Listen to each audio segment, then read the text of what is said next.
Damn, son, where'd you find this?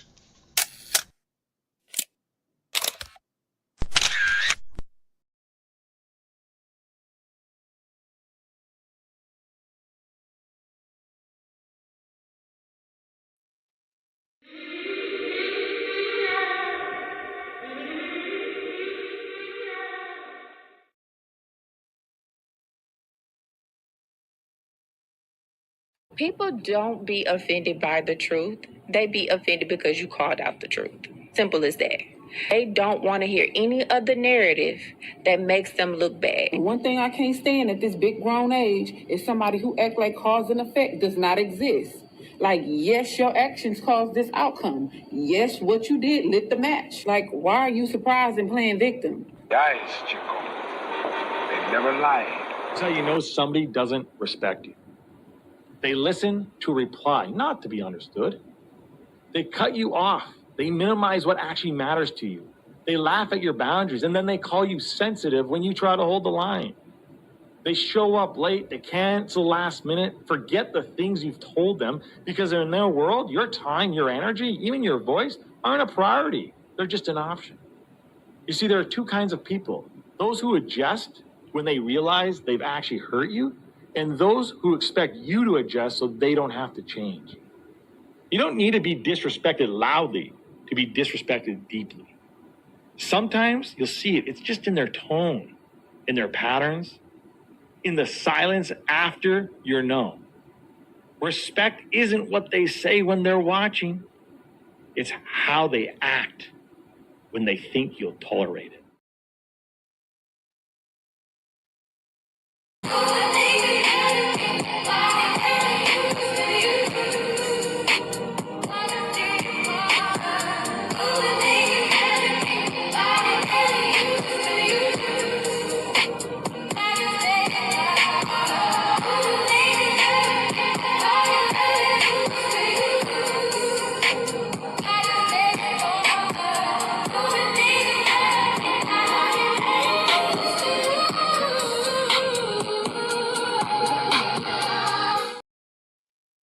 What up? What up? What up? What up? Happy Monday, good people. What's the word? Glory, praise, and honor to the Most High. I hope all is well with each and every single one of you. Thank you for being here this evening. Good to be back. Shout out to my poets, my writers, my content creators. You know the routine. I give my flowers out where they are just and where they are due. I love my poetry community. You see the title. I got the crew in the building. We got to chop it up. And why not start it off with a banger? I got a clip for us. Let me bring everybody up here.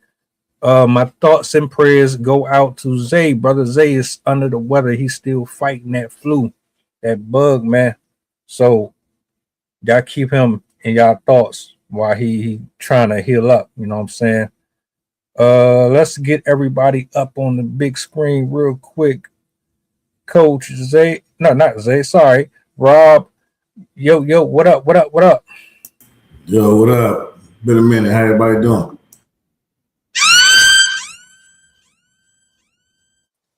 Yes, sirski. Happy Monday.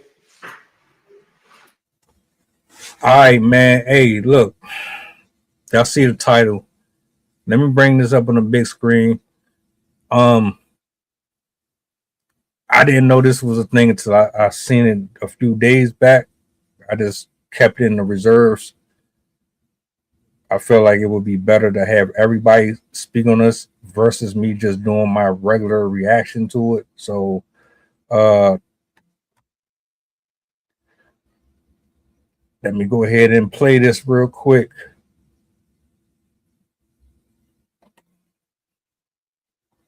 George Zimmerman is struggling.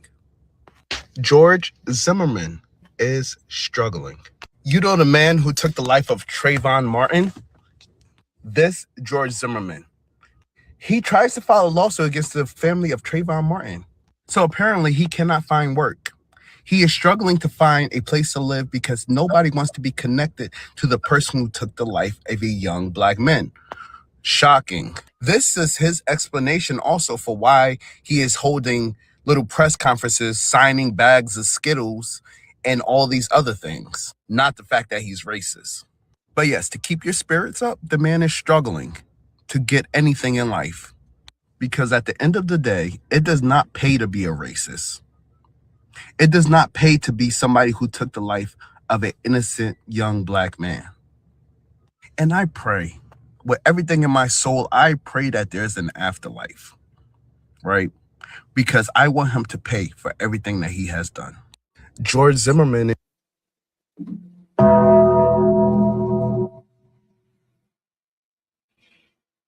I think we're all pretty familiar with the George Zimmerman case, the Trayvon Martin case. That was a tragic day. I know the family went through a lot with that. I know the community was pissed off about it. We never really officially spoke about it on this side of the internet, but fast forward, he got off,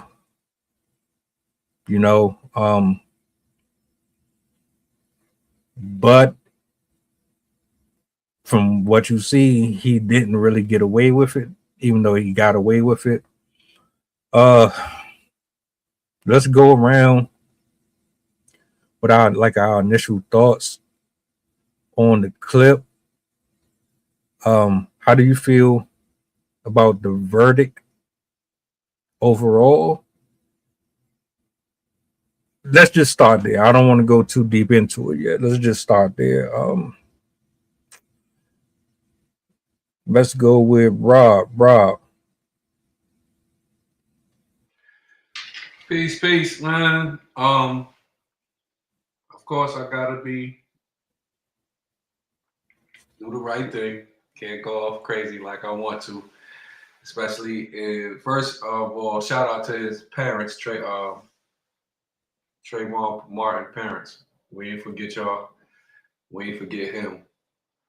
My initial thoughts was that he should have went to prison because, and I don't wish bad on nobody. I think he should have went to prison because the dispatch told him to stop his pursuit.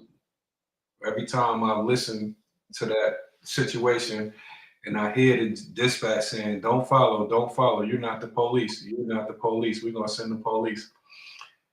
He should have been arrested for breaking that law automatically. Second, as a child, and it's not your neighborhood, so following a whole child who had Skittles and a Arizona iced tea in his hand because he had a hoodie and he was walking through the neighborhood. I ain't like that. I ain't like they did the GoFundMe for him. He had all types of money. And then they said after a while, he was still running around waving his gun. So that's a slip on behalf of the justice system. And I don't wish no, ill on nobody. But a lot of time will come around, go around. And that's something that we ain't gonna never forget. And I'm in Florida. We ain't gonna never forget. That hurt. It still hurt to this day because at the end of the day, I can't speak for everybody, but I feel like there's a target on black men's backs and the kids. It's a 12-point system and it's a war without saying too much. And that was a time to where killing our people was justified for absolutely no reason. Coach, what about you?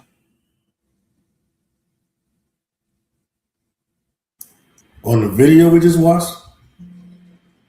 The video, the trial.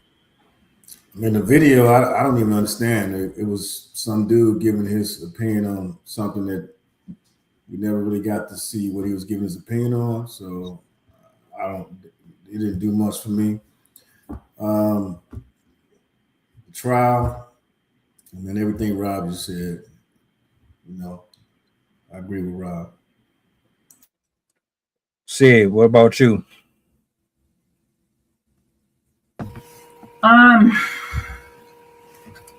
Well, for the trial, I do, just from me looking into it now, I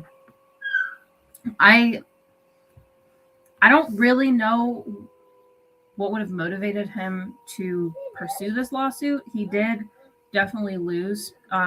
They dismissed the lawsuit. And just because I have it kind of fresh in my mind, I recently watched a documentary on like frivolous lawsuits. It makes me have parallels to that, where it feels like he might have just been doing that to clear his name or prove a point or something like that. The amount he was asking for also could have been to potentially like, oh, get me back on my feet. But he does have a history of kind of capitalizing on this whole situation that he involved himself in. As if people don't know, like when he was on the phone with the 911 caller, she repeatedly told him like, do not pursue him, but he did anyways. And after that event, he tried to sell the weapon that he used to kill him as an American icon online. He also got in trouble with Twitter for posting pictures of, I believe it was his body. And then he also has had other incidences that got him banned on Twitter. So he just from my perspective, it seems like he probably didn't have the best intentions to commit this lawsuit or to go forward with this lawsuit. To me, it seems like he probably would have done this for A, the money, or B, to control the narrative, make it so it seems like, oh, he's the victim in this situation. But that's just kind of from what I have been reading, not so much from the video.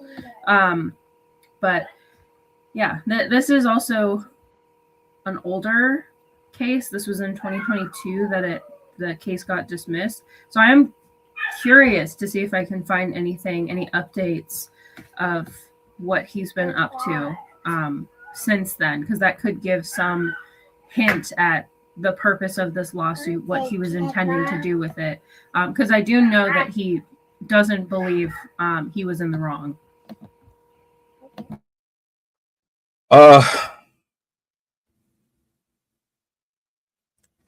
My condolences to the family. Shame on anyone who really went out of their way to try to purchase the weapon, because I remember that very vividly. Like he really had the nerve to try to go online and sell that. It was like he was slapping everybody in the face, from the judicial system all the way down to the Black community itself. And stories like this, unless you are one of those people who believe in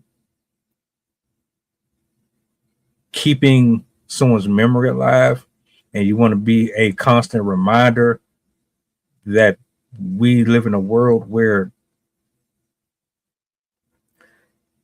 everything isn't what it seems to be, and you need to constantly be with your head on a swivel, then you probably wouldn't understand how impacted people were by this. This case alone had people walking differently for a little bit. I mean, the whole hoodie thing itself, even to this day, when you see that, you think of him instantly. This resurfaced on my Explore page like doing my timeline as I'm scrolling, and I had no idea that he had a. I didn't even know he had a GoFundMe set up for him. I didn't even know that he was really out here trying to get people to fund his lifestyle after he is the reason why somebody lost theirs. All of it was tragic. All of it was a constant reminder that our justice system needs to be looked at deeper, that they don't really care as much as we would like them to care, that we're not being treated as equal as they say we are. And I really don't feel bad for him at all. He got off easy as far as I'm concerned. This is a part of his atonement to me. And quite frankly, anybody who was still trying to help him out, that's another conversation that needs to be looked into.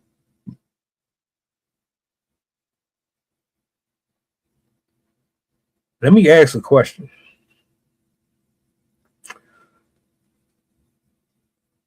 Should anybody feel bad for him? Should anybody feel like he has every right to go and seek resources and call out to the public to help get him back on his feet? Is it our responsibility? Should we have empathy for him?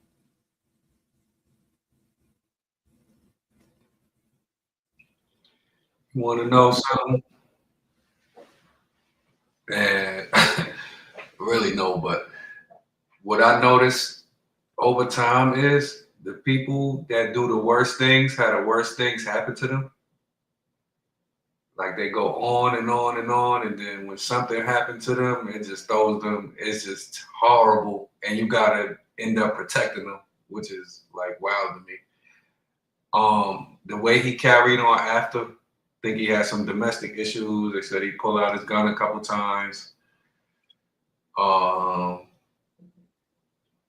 He sided with the 3Ks or whatever, like all types of stuff. After a while, you know, when you, it's like if you was a gangster, you can't live that life all of a sudden and then be like, hey, I'm telling, or you know what, this is it. I don't, you know what I mean? A lot of times when you do certain stuff, I know they got the Bible, and the Bible says, you know, you repent, and give it up, and all of a sudden, but you know, some things, a lot of times you don't come back from. You know what I'm saying? And that hurt, because at the end of the day, regardless of what, he killed a kid. I don't care if it was white, black, purple. You killed a child, and you willingly pursued this child and made sure that you didn't stop till you killed the child, and you felt big about it. So your soul got to be tormented with that, because you ain't pick on nobody your own size. You got to feel that. You're gonna feel that for the rest of your life. And at the end of the day, because if the justice system didn't drop the ball, then we wouldn't have to be talking about this right now.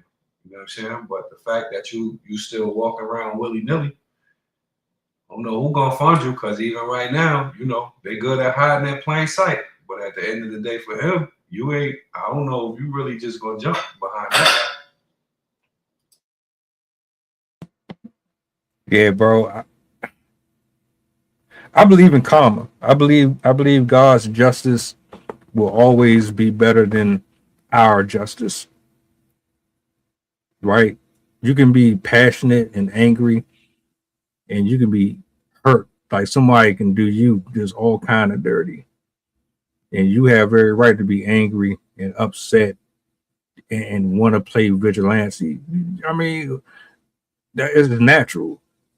At the end of the day, we already know that there are just some things that's out of our control. And the fact that he even survived this long after that situation, like, really put it in perspective. You killed a black kid in Florida. You know the stereotypes. You know they already say that we ignorant, that we don't know how to carry ourselves. We don't know how to move strategic. Everything we do is violent, you know, and this pissed off a lot of people. But the fact that you actually lived to see another day, agree to disagree with the sentencing and all that, with you flashy and showboating at the fact that you got away with this, just off the strength that nobody did anything to you after all of this. God definitely kept you, bro. And like, I'm being devil's advocate to say you could have easily had your life taken. Like some YN, pay him the right amount of money, or just them doing it off the strength that, it was a white person who did such and such. Well, all right, tit for tat. The fact that nobody touched you, to me, I felt proud, and I also felt torn, right? Because people who are stuck on revenge, and you did this to me, so I'm gonna do this to you, they'll feel like you deserve exactly what he got. The other part of me knows that only God can really decide what your permanent sentencing is going to be. That you can get away with whatever you get away with on this planet. The judge can be crooked, your family can be crooked. ICE, we see what ICE just did and what they continue to do. It don't really matter. At the end of the day, we are not the final judge and executioner. So it's like, I'm kind of proud that nobody put hands on them, because they easily could have. Like, it takes a level of restraint, and yeah, you could have it extremely worse, So I mean, I don't feel bad for him. I don't, because as far as I'm concerned, this is light. What bothers me though is you trying to sue the family. How the hell are you trying to sue the family after what you did? Like, how does that shit make any sense?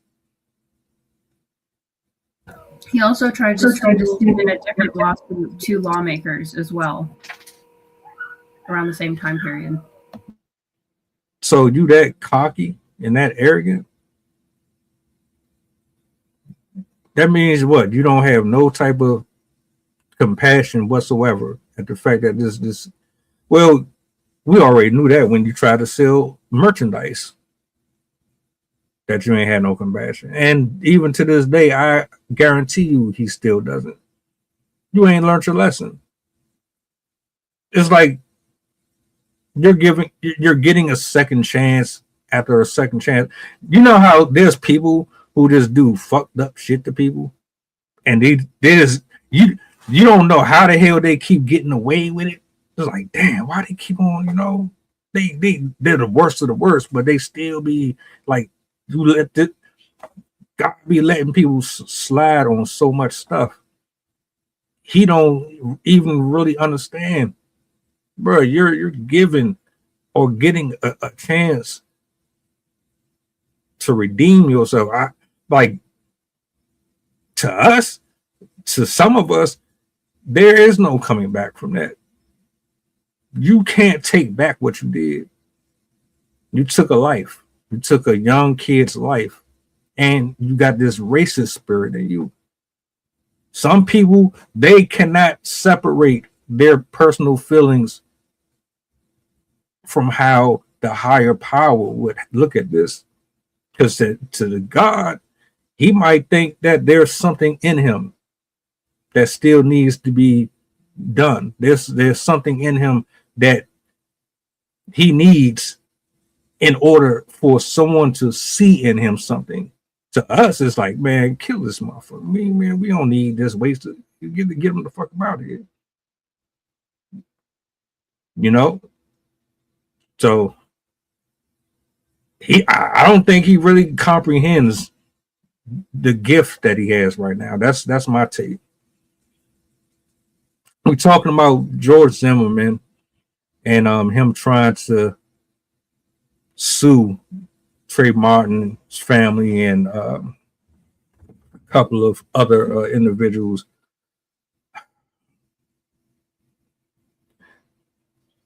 Hey, I'll tell you a true story. I saw his parents. So in Florida A&M University for homecoming, attorneys Parkers and Crump used to throw a party every year, free party too. Good food, everybody there would come, vibe out, network a little bit, just have a good time, represent FAMU. And I saw his father, I saw Trayvon Martin's father and his mother. And a lot of times I'd be starstruck, so I don't be knowing what to say. And the first thing I said, I'm gonna still wear my hoodie forever. And he said, you know, as long as you don't do nothing stupid. And I looked at him, I said, okay, you know, and they said a speech at this party in particular to where they asked for there to be no violence carried on to that man. And they prayed, you know what I'm saying? They left it up. So it's crazy because that was at least 6-7 years ago. And I still remember, because at first I remember saying that, and I still do wear my hoodie. You know what I'm saying? Every chance. And then just even with that, at our school, they ban hoodies. In our district right now, they ban hoodies. Especially at the high school, they're not supposed to wear them. I don't know, you know why. I guess it makes the kids unidentifiable. I'm guessing. I don't know, you know, but it's cold. It's gotten cold. It's gotten cold. So I don't know, you know, like I said, I gotta be, but years later, like I said, I'm gonna still wear mine, you know what I'm saying? And with another good thing that I heard about, that I saw, the owner of the Arizona Iced Tea Company, he did a lot for the Black community right after that because he felt like it was a travesty as well.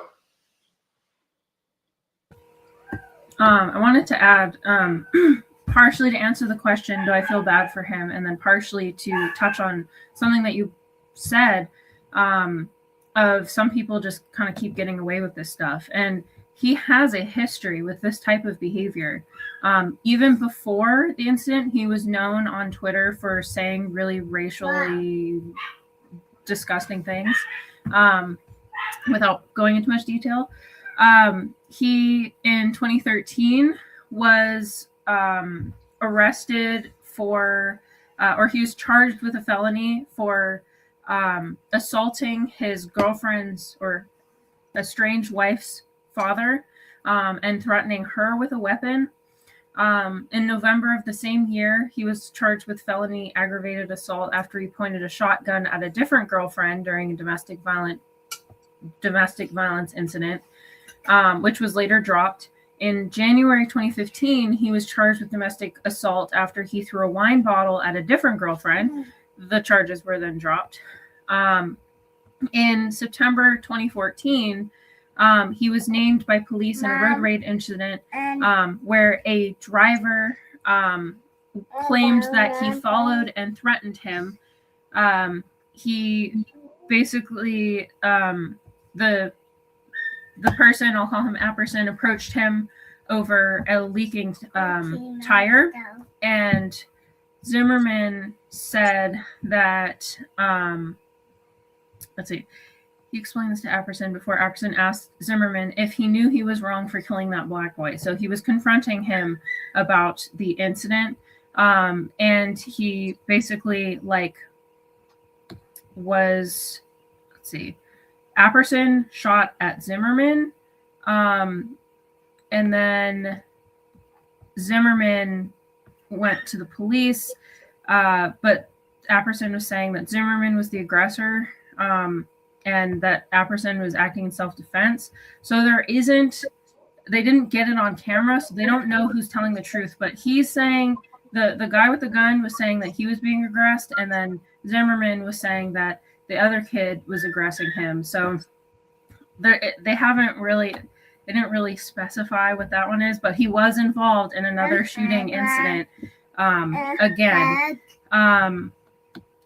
Apparently that man had a fixation on him, so I guess I am leaning more towards probably the guy did come after him, but he still was involved in this particular incident. In 2013, he also was selling paintings that depicted Confederate flags, and that was also around the time that he was trying to sell the gun. He also, as I said, he was banned on Twitter. It finally in 2015 for posting a lot of racist things about Obama, and a couple news reporters, comments about Trayvon Martin. And he eventually was completely removed because he tweeted photos of his ex-girlfriend nude, accusing her of cheating and theft, and he basically put her on that full frontal to get back at her. And then let's see, 2016 is the sale of the gun. Another episode in 2016, he was kicked out of a bar because he started harassing a waitress, and they had to remove him from the bar because he was yelling racial slurs and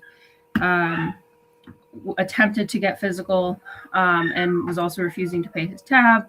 And then the lawsuit in 2019 where he tries to sue the Martin family. And then again in 2020, he sued a defamation lawsuit against Pete Buttigieg and Elizabeth Warren for defamation of character, which was again dismissed in 2021 because he failed to sufficiently allege an essential element of defamation.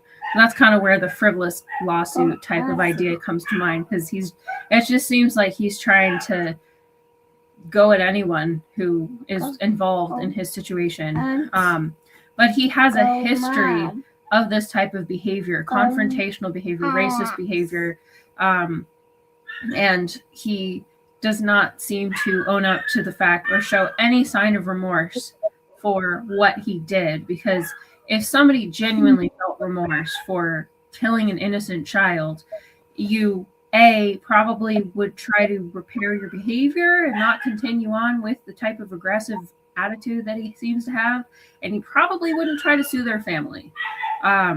So I find it very hard to feel bad for him in any sense. I could potentially have if there was some sort of mental illness involved, which maybe he has, but to me, he just seems like he has that personality history that just kind of shows that he's a confrontational person with viewpoints that contributed to his belief that this child was actually an aggressor when he was not. So let me ask this question, $1 million question. Real quick, Liz P. Hughes, you right on target.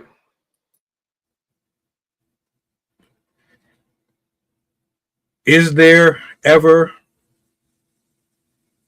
an acceptable time for vindication? Would you say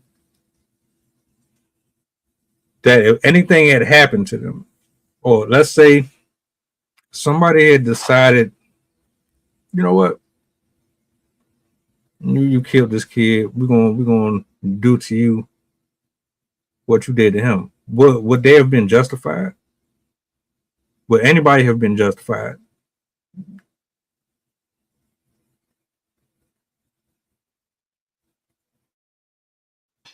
And I'm No. asking this question because you have people, not everyone, but you have a group of folks that believe in eye for an eye, and that's the only way to really get justice. So I'm asking the panel, do you see it that way? I'm gonna say no, because for the parents, that was their wish first, and then two wrongs don't make a right. But I'll leave it at that. Coach, you've been quiet for a minute. I want to hear what you guys say. I got you, Sid. Well, I mean, it's all been covered before, so there's no need of beating a dead horse. But no, it's definitely not a time where anything is justified as far as being vengeance-wise or warranted. We don't live in a wild, wild west, and everything that we do, we're supposed to be fighting for the greater good. Having a justice system and all those things. So, it would be contradictory to say that it was, but that it wasn't. So no. Go ahead, Sid. You got it. I think to me, the point which I like, if I was on the jury, the fact that he pursued him despite 911 telling him not to me, that is the line for me, because I could feel bad for you. I could see you needing to be, as you said, vindicated if it was an honest mistake. Like, I heard somebody breaking into my backyard. I shot out into the dark. I didn't know he was a kid. I'm so sorry. Like, there's a very big difference between that and I'm following this person. A 911 is telling you, stop, do not pursue, wait for police, stop following. Are you still following him? And he still kills him. That is malicious. You are defying law officials telling you not to do something that are experts in emergency situations. You were told to wait for police and you didn't. You still took it into your own hands. You weren't even a security guard. You were neighborhood watch. I feel like that's, at that time, that's probably the only reason why he got away with it, because they're, among other things, that was his position. That was his role. Like, he was just protecting the community. But they didn't care to factor in his mental history and his preconceived notions of people of color, basically. So to me, I don't think that he deserves to be vindicated at all, because he's directly responsible for the murder of a child, even while being coached by 911 what to do. So yeah, he's definitely guilty, murdering that, as was said in the chat, murdering the child. Yeah, what I meant by vindication, I didn't mean like, oh, he was justified in what he was doing. I meant, oh, you killed a black kid, so I'm gonna stand up for the black culture, and then I'm gonna kill him for him. That whole, I'm gonna do to you because you did to them, and because the courts are not doing what they're supposed to be doing. So if the courts are not going to do what they are supposed to be doing, we can't wait no more. I'm just going to take matters in my own hand. That's what I was more or less referring to. But I do see a point. I don't believe in tit for tat. I don't believe in eye for eye. It takes like extreme situations for me to look at it differently than that, but not. So for me, right? So that's all fine and dandy, but where's the same uproar when you got your black on black crimes? So that's why I would draw the line, and I would start to ask the question, because this is something that happened, it was 5 or 6 years ago, and it's great to still talk about it. But what are we doing about the shit that's going on in today? You know, between your hip hop, your rap, and all this other shit that you consume and you do every day, and the people are doing it to themselves, to their own culture. So I would just say you can't pick and choose when you want to play the game, and that's all this shit sounds like, is just picking and choosing. You know what I'm saying? People go around blasting people's heads off and doing all kinds of shit every day. Chicago, DC, Detroit, New York, everywhere. And if we as a people ain't upraised and had enough about that kind of stuff, you know, I think it's just picking and choosing. So for me, I don't really find a lot to divulge into it, because there's so many other things, again, that we could be talking about. But this is just one instance out of so many. Well, I hear what you're saying, Coach. The only thing is, as a child, he was what? You shouldn't be? How many people out there there's kids dying every day? Oh yeah, but not like that though. I don't think. You know what I mean? Though, like, come on now, don't do that. Go ahead. I'm listening. Go ahead. This he was maliciously followed for walking through a neighborhood. It's just like the guy they shot for jogging through the neighborhood. He stopped, checked out the house. They rolled up on him. Like, so you write about the gang stuff and all of that, but this was purely ethnic. I ain't want to say race, because to me it's no such thing as race. But it's a totally different. And what I'm thinking about to deep question is, it's a well-known fact that two things in our community: we're docile when it comes to a lot of times to standing up to our bullies. And then also, we are the most forgiving people in the world. Whether we forgive or not, we don't show it. A lot of times, they got this new show on BET. I don't know if y'all saw it yet, but it was showing people who were falsely accused of criminal behavior by whites, Europeans, or whatever. And a lot of those shows, those guys did 10, 20 years, easy, max prison for things like rape. I say it like that. And they came out, and a lot of time they had forgave the people. You know what I'm saying? And after something like that, it's like, so where you at, Coach? I'm with you, because you're right. We do a lot of crazy stuff to each other, but usually I'm from the old era to where there was a thing called no woman, no kids. You know what I'm saying? So that's why I had to draw the line at, to where this was a child. He fought him like he was an adult.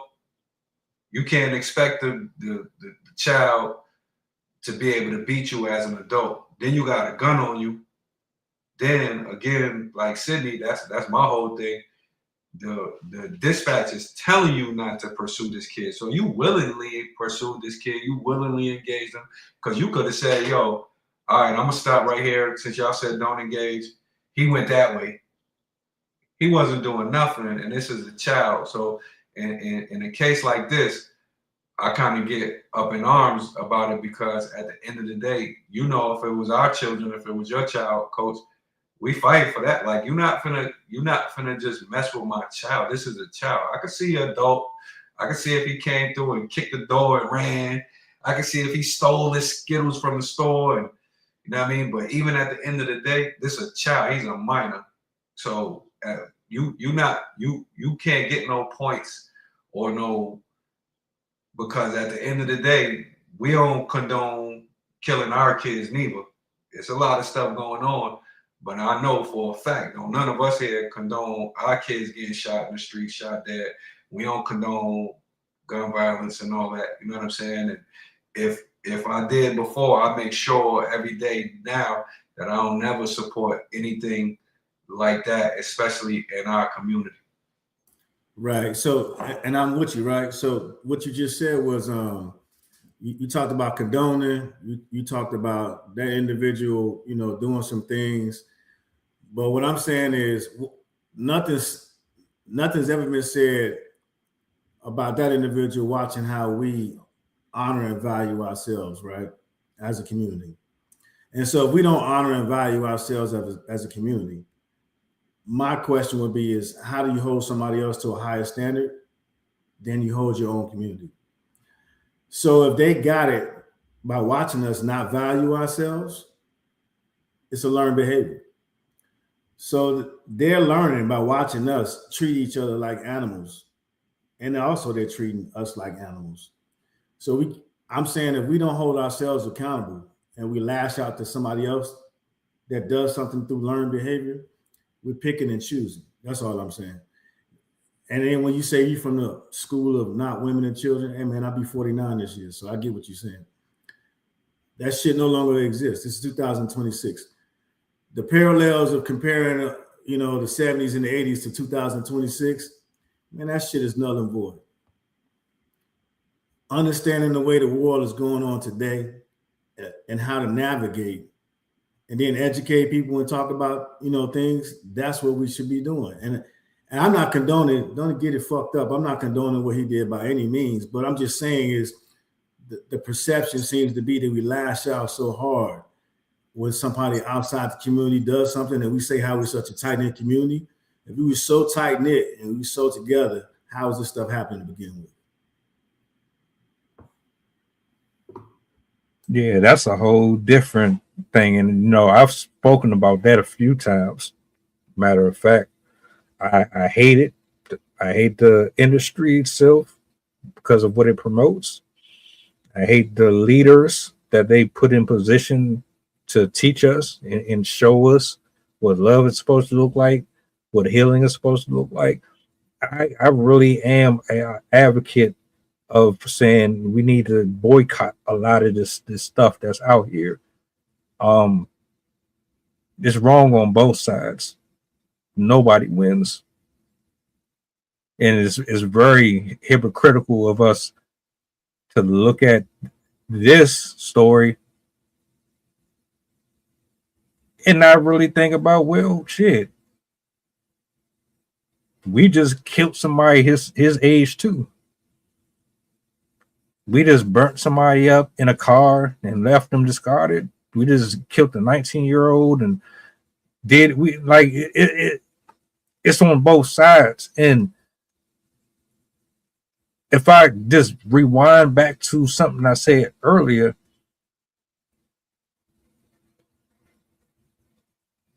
there is still some of us out there that we don't move like that. That's why I said, like, I'm proud and I'm torn because, like, all right, we have a group of us out there that say, you know what, he right here, he live in our backyard, and he's homeless. They could easily do something to him if they wanted to, but because there's something in them that does not want to reflect that ignorance and that anger, as much as the stereotypes are against us, there's still a lot of us out here that's saying, you know what, we're gonna let God deal with you. So I can't say you wrong, but I wanted to point out that there is still some good examples to a certain extent. I'm rocking with everything y'all saying. That was about 5 years ago, so that means a good thing to do would be to tap in who was affected 5 years ago, right? In school, in high school, whatever the case may be, and then try to figure out what's their trajectory and how that affected them. Does that push you further into law school to try to affect change within law? Because all we're talking about is doing ignorant shit, putting hands on people, putting hands and feet to people and stuff like that. And that's not going to change anything. So how did the trajectory change? And then how do we change by trying to influence our kids and people that's growing up underneath us?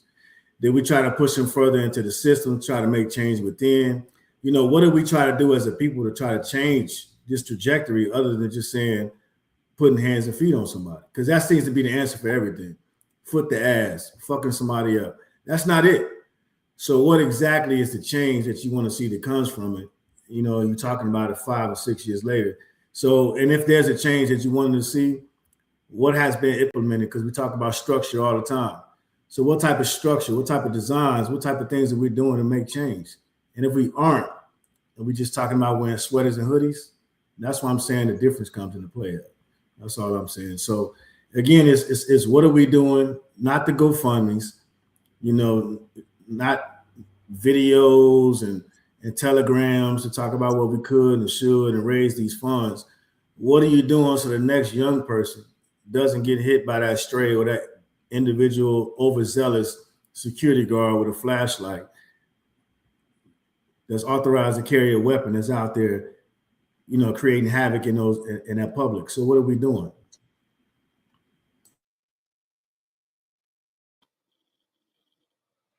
So to answer your questions,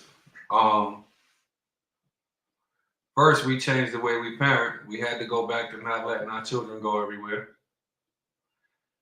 We definitely having the conversations about gun violence with our children.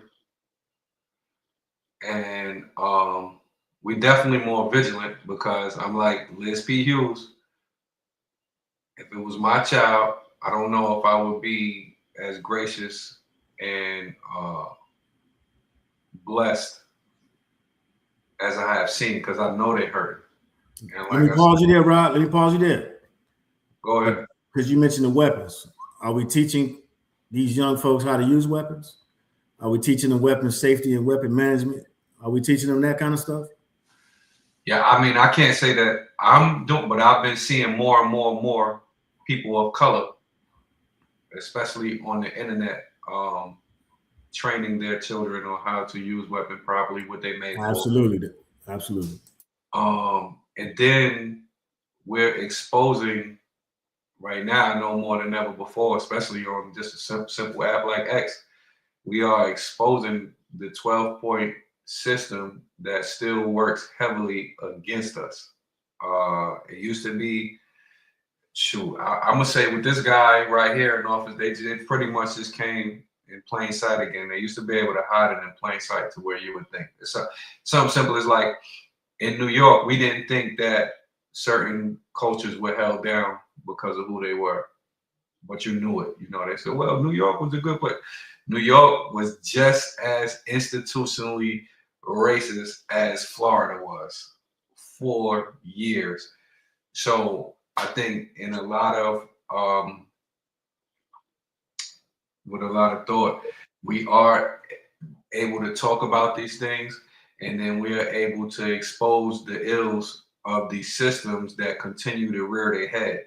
And Deep had asked a question a while ago to where I wanted to address that, to where this is not just today's programming. Certain groups have been programmed to hate themselves from the womb for over 400 years. Whether Willie Lynch was a person or not, whatever, that the theories and the thoughts and the actions that have been played out in so many different ways to where you almost can't get a leg up. When you talk about the Black community, the first thing we don't do is work together. That's the hardest thing. If you could get us to go in the same direction. So what you're seeing now is you're seeing people of color coming together saying, you know what, we're going to work together in the midst of this. At least you got 2 or 3, because at the end of the day, the self-hate has been ingrained in us. The willingness to let our oppressors and our bullies get away with things and forgive them You know how they used to say with the Jesus thing, if they slap you on the cheek, don't slap and turn the other cheek. If they hate on you here, dust your feet off 7 times, 7,000 times. Nobody else does that. You know what I'm saying? And I think that to a certain extent that has hurt us the most, because at the end of the day, when we're not able to do things some simple, go to war, because it's like an automatic loss. All they have to do is poison the water systems or whatever they want to do. We are pretty much defeated. But at the same time, the one thing that they know that they cannot stop is our resilience and our ability to adapt and adjust and thrive in situations like this. So what that did right now, I think it definitely helped in the way we parent our children, in the way we educate our children. And then just this platform right here helps a whole lot, because we are able to speak out in a way that hopefully this never happens again. To add to that, I've talked to my mother-in-law about this a lot. For those of you that don't know who I am and my background, my husband's side of the family is Black, and my mother-in-law specifically grew up in the South during the 60s, 70s. My husband has had his own experiences with racism when he lived in New Hampshire in the 2000s.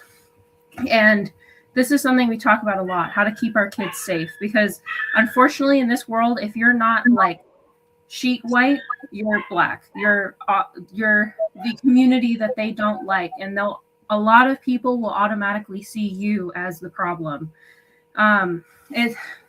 Luckily there's a lot of good people out there that are willing to stand up, but there's also a lot of people out there that are not, as we're seeing right now, even today.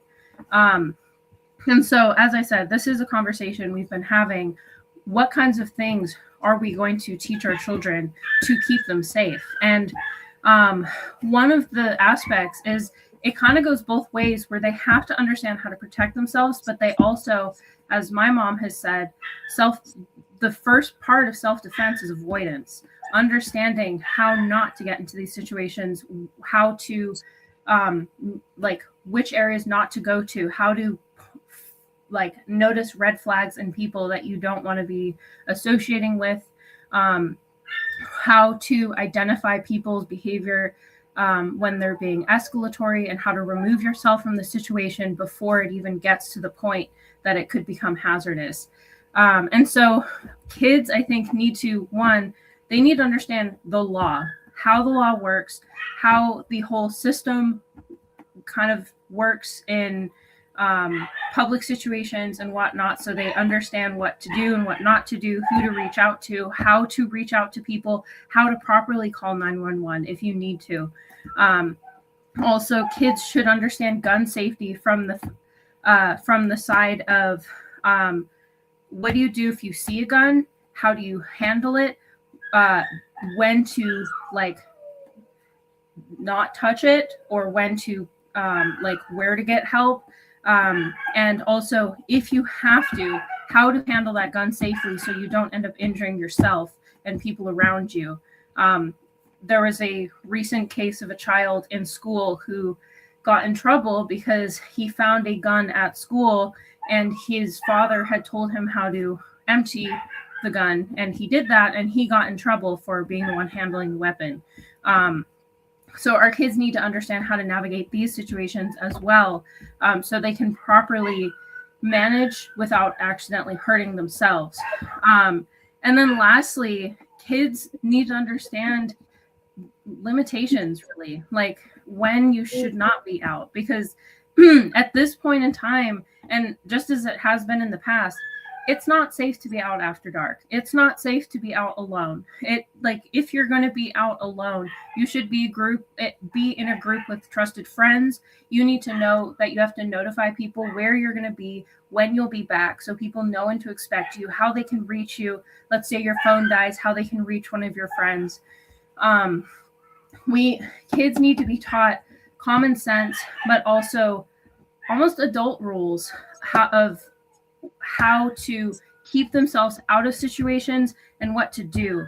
Because I think one of the issues is that especially towards the 90s, parents started to infantilize their children and started to, I'm just not going to tell you anything. I'm going to keep you from the horrors of the world by just like, you're not going to know about any of it. You're not going to be able to go outside by yourself. You're not going to be able, you don't need to see what's on the news because you're a child.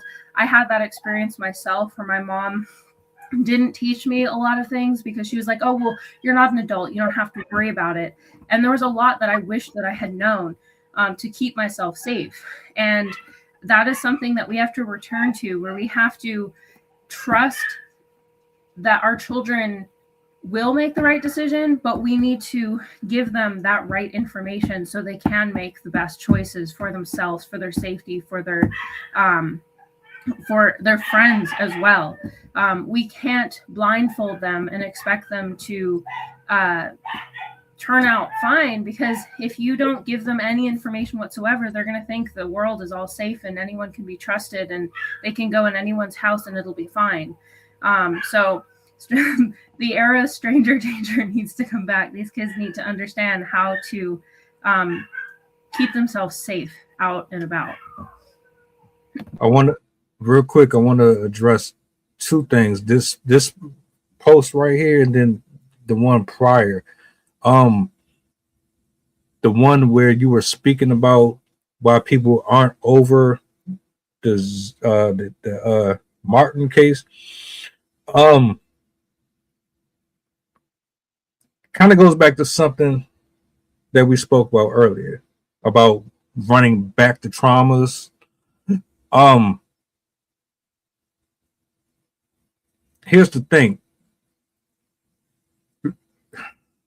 Karma does not look like gun violence all the time. Karma doesn't mean that you're going to get poisoned with arsenic. Karma doesn't mean that you're going to slip down some steps and then break your neck. Sometimes karma might mean you end up on the street and you end up an addict. Karma might look like you lose your job and it's hard for you to find another position because of the type of character you have.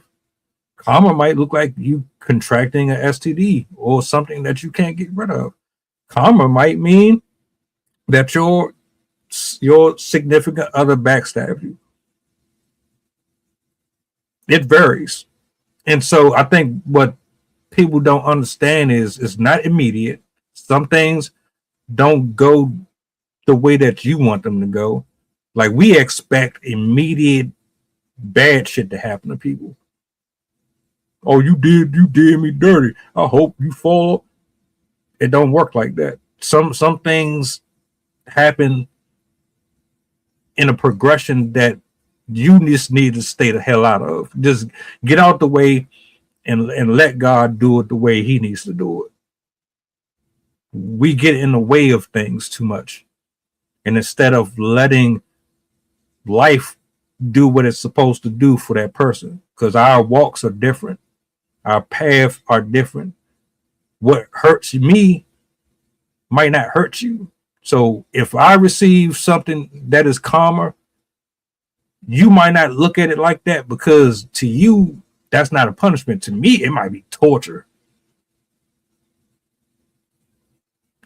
And so I think that's a lot of reasons why people ultimately just can't be okay with what's happening to them. They don't think that's enough. That's why I was like earlier, people don't really think that he's really going through enough. I'm like, bro, you got 9 lives, my nigga. 9 lives. God is trying to use you for something. I don't know what, but he's definitely trying to use you for something. It's not for us to understand what his plan is for him. There's a lot of people out here just like him and worse. That he might have something that he needs from them before whatever. Now, to go to this second part,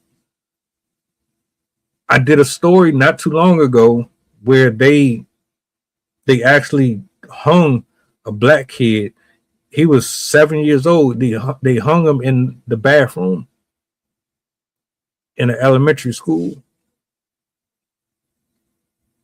You would think that this stuff don't happen, but you saying this right here, it further disproves that, like everybody is saying, there's a lot of conversations that are not being had with their children. Communication is awful. That's what it sounds like. And the final thing that I want to point out, and I'll turn it over to anybody if you want to add on, conclude anything, wrap this up. I want to say this, right? Going back to what Coach has said initially, another thing that we can do to progress this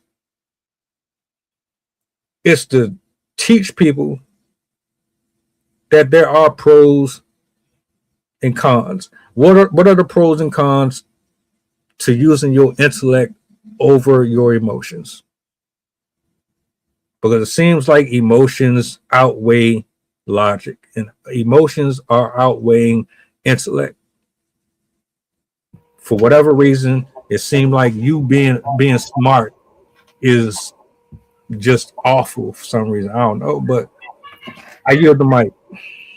When you act with your intellect over your emotions, number one, you're going to be a lot more calculated because you're going to be thinking things through, thinking through the details. Because when somebody responds with emotion, they're being reactive. And oftentimes, when you're being reactive, you're not giving yourself a chance to consider the situation, consider the consequences, understand the different variables involved in the situation. And more often than not, emotional decisions are rash decisions. And rash decisions often have unintended consequences because you didn't think it through. You didn't anticipate what could possibly happen. So when you think with your head and you make decisions with your head, you're more likely going to make the better decision because you're giving yourself a chance to process the situation thoroughly, understand the consequences of what you are going to do. And honestly, it could potentially save your life and the lives of other people because you're actually thinking through whatever's happening in front of you.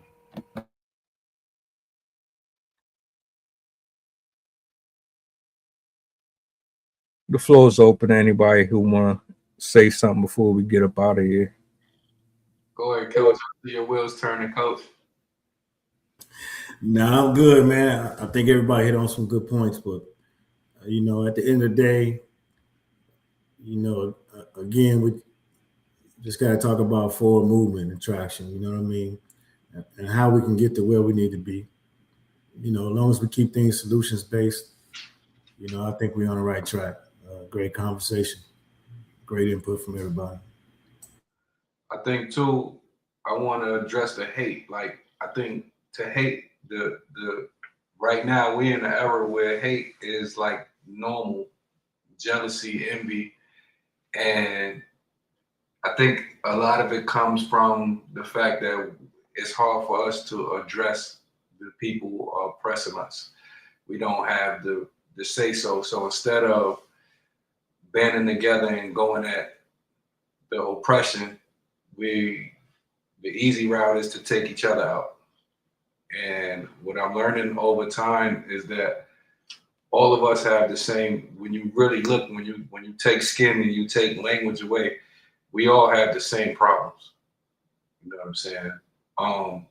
So I think as people together, we gotta address the self-hate, and then we gotta address it in a way to where the people that are not changing. It's one thing that changed. If he came out, Zimmerman I'm talking about now, had he came out and he changed and he did community service, or he made an effort to show that he was sorry, ultimately sorry for what he had did, then maybe he'll get a better response than the carrying on. Because again, that's only the Bible that I see, that you could just come back and all of a sudden everybody's supposed to treat you different.